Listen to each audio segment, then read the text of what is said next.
नमस्कार and welcome you all to world affairs. मैं हूं प्रशांत धवन। नाउ यूएसए ने एक बहुत ही बड़ा मेगा मिलिट्री पुश दिया है इंडिया यूएस रिलेशंस को। इसके बारे में हो सकता है कि आपने हाल ही में बहुत सारे आर्टिकल्स देखे हों कि US India launch ambitious tech and defence initiatives. और ये सब देखिए रैंडमली नहीं हुआ। ये जो आप आर्टिकल देख रहे हो कि यूएसए बनाएगा इंडिया में made in India fighter jets, उसके अलावा वेरियस और एयरक्राफ्ट्स के लिए जेट बनाएगा, ये सब अनाउंसमेंट तब करी गई है जब इंडिया के national security adviser Ajit Doval गए हैं यूएसए में। यहाँ पे आप देख पाओगे ये हैं अजीत डोभाल, ये यूएसए के डिफेंस सेक्रेटरी से मिल रहे हैं यहाँ पर। और यहाँ पर मेन फोकस ये था, ये बात यूएसए ने खुल के करी है। अब इंडिया देखिए चाइना का नाम ना ओपनली लेता नहीं है, मगर यूएस खुल के लेता है। यूएसए ने कहा है कि चाइना एक बहुत ही बड़ा थ्रेट है इंडिया के लिए और पूरी दुनिया के लिए, तो इसलिए इंडिया को टेक्नोलॉजिकली बहुत ज़्यादा स्ट्रांग बनाना होगा ताकि चाइना से इंडिया compete कर पाए। ये यूएसए ने ऑन रिकॉर्ड कहा है। एक तो चाइना की बात कही, दूसरा यहाँ पर यूएसए ने मेंशन किया है रशिया का।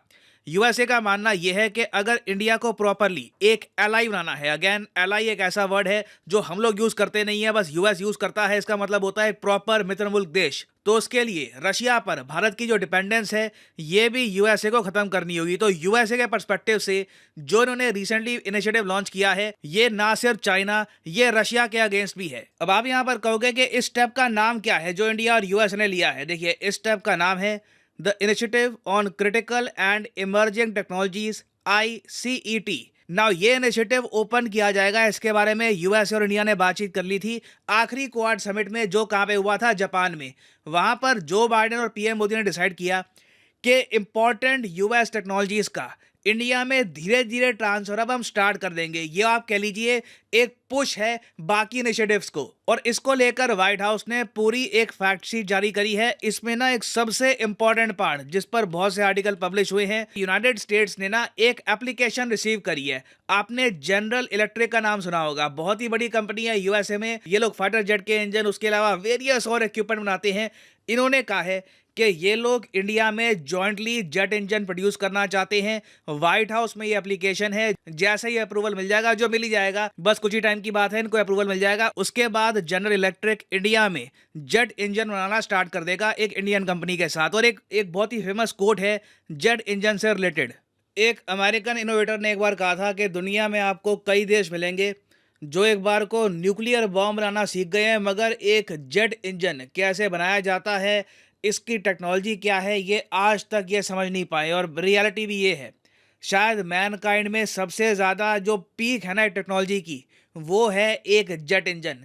अभी रिसेंटली आपको पता होगा कि इंडिया डिस्कस कर रहा था एक 1 बिलियन यूरो की डील फ्रेंच कंपनी के साथ, जिसके अंडर ये भारत में बनाएंगे जेट इंजन। तो दो देश है जिनके साथ हम कोऑपरेशन करेंगे भारत में जेट इंजन बनाने के लिए, एक यूएसए, एक फ्रांस। और इसका सबसे बड़ा एडवांटेज ये होने वाला है कि तेजस ट्रूली एक made in India fighter jet बन सकता है। अभी के लिए मैं आपको बताऊं तो तेजस फाइटर जेट में हम जनरल इलेक्ट्रिक के ही इंजन इस्तेमाल कर रहे हैं, क्योंकि हमारा जो कावेरी इंजन है वो तो इतना डेवलप हो नहीं पाया, तो हमारा कोई इंडिजिनस इंजन है नहीं। तो एटलीस्ट जनरल इलेक्ट्रिक जब भारत में बनाएगा इंजन, उसको हम कह तो पाएंगे कि at least it has been made in India. ये इंडियन और अमेरिकन साइंटिस्ट ने मिलकर डेवलप किया है। और अगर आप सोच रहे हैं कि इस पर्टिकुलर टॉपिक को इतना डिस्कस क्यों किया जा रहा है, क्योंकि मैं आपको ये बता दूं कि यूएसए का प्लान ये था कि ये लोग दो टाइप के इंजन, एक तो जो हम तेजस में इस्तेमाल करते हैं GE414, उसके अलावा इंडिया जो एक 5th जनरेशन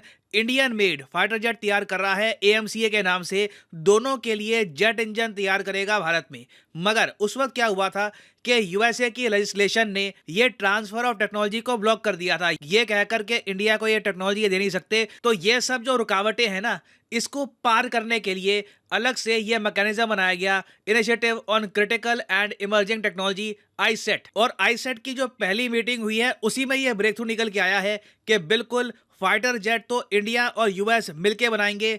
और इंडिया के 5th जनरेशन फाइटर जेट में एक US Indian made jet engine होगा ना। ये अपने आप में सुनने में बहुत अच्छा लग रहा है और इस पर बहुत प्रॉब्ली डेवलपमेंट स्टार्ट हो जाएगी। मगर जो बेसिक डिफरेंसेस है ना इंडिया और यूएसए के बीच में, पाकिस्तान को लेकर, उसके अलावा रशिया को लेकर, ये इश्यूज अपनी जगह बने रहेंगे, ये रातों रात रिजॉल्व नहीं होने वाले। मगर अभी के लिए डिफेंस साइड में मैं कहूँगा कि ये एक बहुत ही अच्छी प्रोग्रेस है ना। इसके अलावा यहाँ पर बहुत ज़्यादा एम्फेसिस दिया गया है इसरो पर। इंडिया में वैसे आप देखो ना तो यूएसए पर हम बहुत ज़्यादा सस्पिशन शक से देखते हैं, क्योंकि पहली बात तो हिस्टोरिकली यूएसए ने बहुत सपोर्ट किया पाकिस्तान का। उसके अलावा इसरो की जो डेवलपमेंट थी उसे रोकने में यूएसए ने अपना पूरा दम लगा दिया। कई बार भारत पे ऐसे सैंक्शन लगाए जिससे भारत ज़्यादा क्रिटिकल टेक्नोलॉजी एक्वायर ना कर पाए। अब उसी इसरो को ना आज के समय नासा प्रमोट करने की बात कर रहा है। यहाँ पे आप देख पाओगे strengthening cooperation on human space flight including establishing exchanges that will include advance training for an Indian space research organisation department of space astronaut at NASA Johnson space centre. अब ये देखिए यूएसए के लिए एक बहुत ही इंपॉर्टेंट पार्ट है, क्योंकि अगले साल पॉसिबिलिटी है कि इंडिया एक ह्यूमन स्पेस फ्लाइट लॉन्च करेगा। इसरो इंडियन नेशनल्स को, इंडियन सिटीजन्स को अंतरिक्ष में भेजेगा इंडियन टेक्नोलॉजी से। और इससे रिलेटेड आपने सुना होगा, जो हमारे एस्ट्रोनॉट्स को ट्रेनिंग मिल रही है वो या तो मिल रही है रशिया में या फिर कुछ ट्रेनिंग मिल रही है फ्रांस में। यूएसए कोसों दूर था। यूएसए ने फाइनली ना अब इसरो को यह कहा है कि कम से कम एक एस्ट्रोनॉट तो आपका नासा जॉनसन स्पेस सेंटर में जाएगा। उसको हम बताएंगे यहाँ पर कि स्पेस के चैलेंजेस क्या होते हैं, क्या क्या प्रिकॉशन आपको रखनी है। हालांकि पर्सनली मैं आपको बताऊं, जितना ज्ञान रशियंस दे देंगे हमारे एस्ट्रोनॉट्स को या फिर जो फ्रांस की स्पेस एजेंसी है वो दे देगी, उसके बाद मुझे लगता नहीं है कि अमेरिका का ज्ञान कुछ ज़्यादा रिमार्केबल होगा। मगर फिर भी आप कह लीजिए ये यूएसए का एक बहुत ही इंपॉर्टेंट सिंबॉलिक जेस्चर है कि मिशन गगनयान में कहीं ना कहीं दूर से एक यूएसए का भी पुश होगा। उसके अलावा ये भी बात की जा रही है कि जो कमर्शियल एस्पेक्ट है स्पेस में, कि आज के समय बहुत सारी कमर्शियल कंपनीज ओपन हो रही हैं, उस मामले में भी यूएस चाहता है कि इंडिया की ये लोग हेल्प करे। और इसलिए आप देखोगे इस साल जो इसरो के चेयरमैन हैं ये एक हिस्टोरिक विजिट पे जाएंगे इन यूएसए, और जो नासा के एडमिनिस्ट्रेटर हैं ये आएंगे भारत में। तो ये आप कह लीजिए स्पेस से रिलेटेड जो डेवलपमेंट हो रही है उसको मार्क करने के लिए एक इंपॉर्टेंट विजिट होने वाली है। और उस सब के अलावा जो यूएस सेमीकंडक्टर इंडस्ट्री एसोसिएशन है, ये लोग इंडिया के साथ मिलकर काम करना स्टार्ट कर देंगे ताकि इंडिया में सेमीकंडक्टर इंडस्ट्री को हम और जरा बूस्ट दे पाए। इसके लिए एक प्रॉपर टास्क फोर्स बना दी गई है। यहाँ पे आप देख पाओगे US India semiconductor group announces initiative to strengthen public private collaboration in chip ecosystem. ये एक बहुत ही बड़ा वेलकम मूव है। यूएसए का प्लान ये है कि चाइना का एक प्रॉपर सब्स्टिट्यूट तैयार किया जाएगा इंडिया, यूएस, वियतनाम में। ये जो 3 देश हैं ये बनाएंगे इन द फ्यूचर ज्यादातर सेमीकंडक्टर्स। और फाइनली यहाँ पर मैं ये भी ऐड कर दूं कि आप किसी भी एग्जाम की तैयारी कर रहे हैं, चाहे एसएससी, बैंक, यूपीएससी, आप सिंपली परचेज कर सकते हैं अनअकैडमी के क्वालिटी कोर्सेज, जिससे घर बैठ के आप तैयारी कर पाएंगे। और ये कोर्सेज परचेज करने के लिंक्स नीचे आपको मिलेंगे इस वीडियो के कमेंट सेक्शन में। यहाँ पे कमेंट पिंड होगी।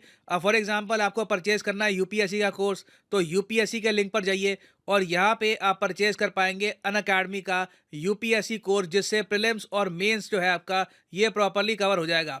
ये कोर्सेज आपको मिलते हैं 6 महीने, 3 महीने, 9 महीने, 12 महीने और इवन 36 महीने के लिए। मगर जो प्राइसेस यहाँ पर लिखे हैं ये कभी भी पे मत कर देना। सिंपली यहाँ पर कोड यूज करिए PD10 and the prices will start following. सीधा फ्लैट 10% आपको डिस्काउंट मिलेगा। So use the code PD10 and save money. So इसी नोट के साथ ये है वीडियो का अंत। Thank you for listening and as always God bless you all.